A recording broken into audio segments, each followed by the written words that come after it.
Well, here I am at Coburg station, 4 hours pretty much to the dot since I left Spandau this morning, so it's 10:30 on a nice morning today, no rain today. So we're at Coburg station, and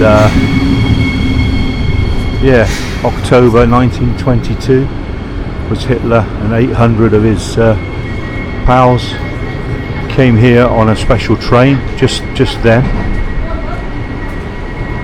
invited by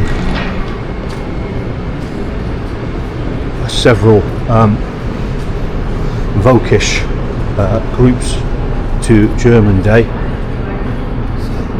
in October 1922. I don't know which way I go.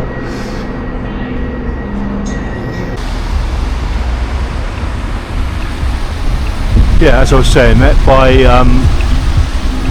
hundreds and hundreds of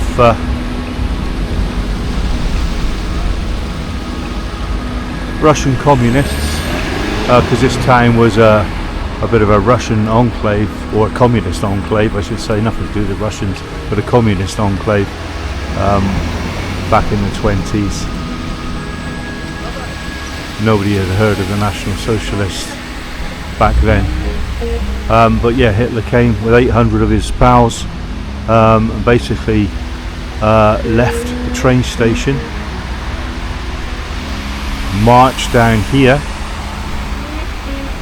Most of them weren't in uniform. Marched down here. There was a brass band playing, they had flags flying, and they were met by the communists with hatred. They threw stones, they spat at them, they shouted at them, they swore at them. But that wasn't putting the Nazis off. The Nazis continued on their parade, were met by the police and were ushered into a beer hall, which we should go and have a look at later. But basically it ended up in a 24-hour brawl. There was fights all over the little town, with the communists leaving this place as a Nazi stronghold pretty much after that. This area, even up to Weimar, where we go tomorrow, was a Nazi stronghold after that. And if the Nazis didn't win that, if the communists hounded the Russians out, the communists out, there may well not have been a Nazi party, so that may have been the end of it. No World War II, no Holocaust, no 50 million deaths, but who knows. This was the start of it anyway. This little town, this is their birthplace, if you like, their first fight, the Nazis' first fight. It was fists, there were no weapons used, it was all fists and aggression and violence. In 1922, but this is what led then to the putsch down in Munich in 1923, a year and a little bit later, which basically paved the way for the Nazis to take over all of Germany and their fight for Europe. Okay, let's go and find the hotel now.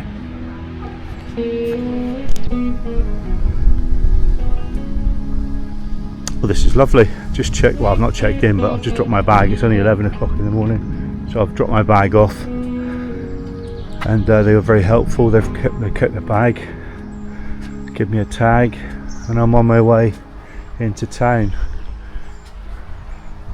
My first bridge. I've just seen a pussycat, but I don't think it's going to be very friendly to me.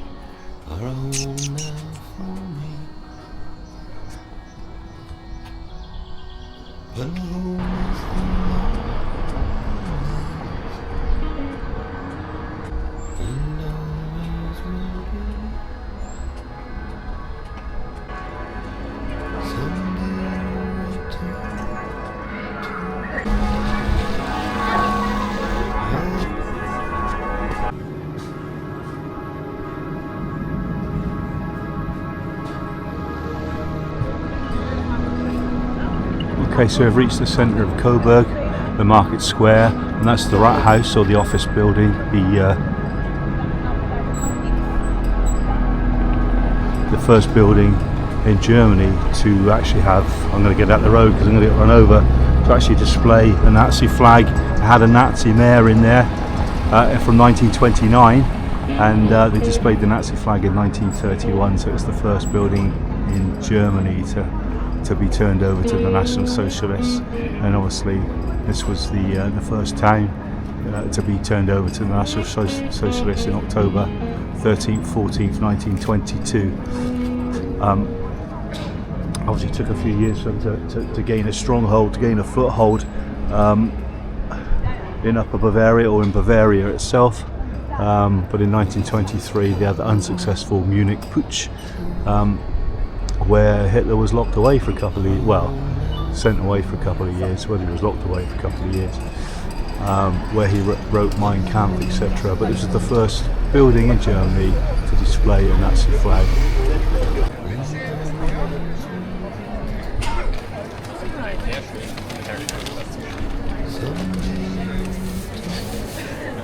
Prince Albert displayed in the centre of the market town square.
It's a beautiful walk. Well, we're not there yet. I'm sure it's a long walk and I'm puffing already, but it's a beautiful walk up to the castle, or what they call Coburg.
We're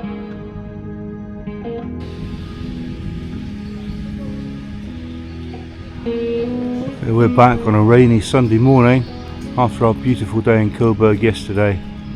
We're back at the railway station and looking down the tree-lined avenue, see where the first Nazi attack took place, where the 800 or so from the NSDAP, which was the German Workers' Party, in October 1922, where they left the railway station, walked down here, drums playing, bands playing, flags waving. Must have been quite a sight for the locals who were expecting a nice German Day celebration, a festival of life in Germany. Little did they know, or that they did know, that they were going to be attacked by the local communists, which were out in number, but obviously the Nazis outnumbered them and basically took over the town, raised the Nazi flag, and this became their first stronghold. From this they realised that they could actually go places, and the SA, the stormtroopers, had more of a uniform. They got caps so that they could stand out even more, and they reinforced their group when they went back to Munich on the next day. So I mean, on the day after the pitched battle, the fights, the aggression, they got a train back to Munich. Originally, the local people or the local people in charge of the train service, because of the trouble, said they're not going to they're going to ban the Nazis from taking a train. But I think Hitler went up and said, well, if you do that, we should just kidnap one of the drivers and demand that he take us there. And obviously they didn't want 800 odd Nazis strolling around their town, so they wanted them gone as quick as. So on the Sunday they went back to Munich, all self-funded. You know, there was no money for the Nazis back then. It was all self-funded, so every party member begged, stole and borrowed from family if they didn't have the money to go for the train tickets, etc. It would have cost a fair bit back then, obviously, hiring your own train and making your way to a town several hundred miles away. I've just come across another stumbling stone. There's lots over here. There's lots around Coburg. Large Jewish population, and as this was the first Nazi stronghold, this and Weimar, where I'm going to go later, was the model German town. So they didn't want Jews, they didn't want handicapped people, they didn't want homosexual people, they didn't want Romani, they didn't want anybody that didn't fit their Aryan look, beliefs, race, religion to be around. So this is where they shipped them all off to. I'm just heading back to the railway station now, down the avenue. This is where they headed them all off to concentration camps, which I'm hoping to go to Buchenwald later. Let me have a look. What was the? I don't know if it tells me where this person went to. Dachau. This person went to Dachau, which is obviously just southwest of Munich. Yeah, horrendous. What are we talking about? Oh yeah, Buchenwald in Weimar. So Fritz Sackel, who we'll talk about later, was in charge of Weimar. He was the mayor, he was the Gauleiter, and the Labour leader, and responsible for millions and millions of slave workers to Germany, to fight, to build ammunitions, and to be used as ancillary workers for the Third Reich. We'll talk about him later, but he was the one that got Buchenwald up and running. They needed a concentration camp for all these people. They needed a work camp, so all these people worked in Weimar or around, building armaments and munitions. So they were all piled in hundreds of thousands of them into Buchenwald. But they worked them to the bone. They didn't feed them properly. They worked long hours every day pretty much, and it was a sorry sight, and the majority of them died. Okay, we're going to help. There's no coffee to be had. There's lots of youngsters around. There's lots of drunk people around, which you wouldn't expect. Well, you expect pretty much everywhere, I suppose. But it was a Saturday night last night, so I'm sure some of them have been out all night. I just bumped into a couple of Polish guys who were lovely after cigarettes, but obviously being a non-smoker I couldn't help them. But yeah, nice guys. But they'd obviously been out all night on the tiles. Anyway, I'm heading back to the railway station. I've got half an hour to burn. I was hoping to grab a coffee, but nowhere to be open. It's Sunday morning. There's nothing going on. Just one last look at our tree-lined avenue. The Nazi Party leaving, and that's not changed, that railway station. The main facade of that railway station hasn't changed. Leaving that railway station, heading down the tree-lined avenue into Weimar, and that takes you directly into the centre. And they marched, they waved their flags, and they were a merry band of National Socialists until the fighting started. But they left victorious, and they left back the same way they come the following day, back on the train, back to Munich, back to their families, back to Nazi Party headquarters in Munich for bigger plans for the Munich Putsch, November the 11th, 9th of November 1923, so just over a year later. But it all went wrong, as we know.